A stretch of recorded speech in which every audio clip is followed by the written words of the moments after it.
একজন supervisor building নির্মাণের কাজ করতেন। একদিন তিনি নির্মাণাধীন একটি বিল্ডিং এর ৮ নম্বর তলায় দাঁড়িয়েছিলেন, আর সেই বিল্ডিং এর নিচে কর্মচারীরা কাজ করছিল।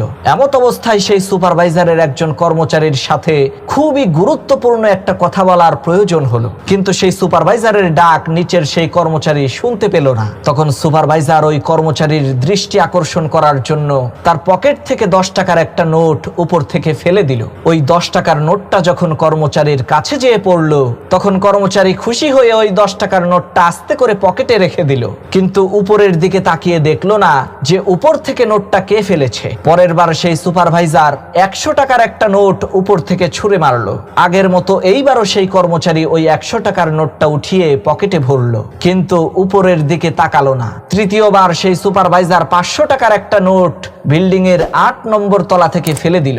এইবার 500 টাকার নোট দেখে তো সেই কর্মচারী খুশিতে বাকবাকুম। সে মনে করলো তার ভাগ্যটা আজকে বড়ই ভালো।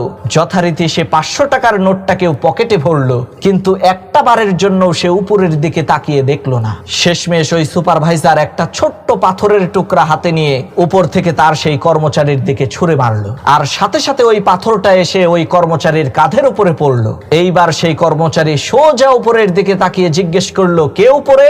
তখন দেখতে পেল তার বস সুপারভাইজার দাঁড়িয়ে আছে। তখন তাদের দুজনের মধ্যে গুরুত্বপূর্ণ সেই কথাবার্তা শুরু হয়ে গেল। প্রিয় ভাইরা আমার, ঠিক একইভাবে আমাদের বস, আমাদের মহান আল্লাহ রাব্বুল আলামিন যখন উপর থেকে আমাদেরকে উপঢৌকন পাঠায়, অসংখ্য নিয়ামত দেয়, তখন আমরা উপরের দিকে তাকাতেই ভুলে যাই, তার নিয়ামতের শুকরিয়া আদায় করতে ভুলে যাই। যখন আল্লাহ তাআলার তরফ থেকে ছোট্ট একটা বিপদের পাথর এসে আমাদের কাঁধের উপরে পড়ে, তখন আমরা সেজদায় পড়ে বলতে থাকি, আল্লাহ, এখন তুমি ছাড়া আমার আর কোনো গতি নাই।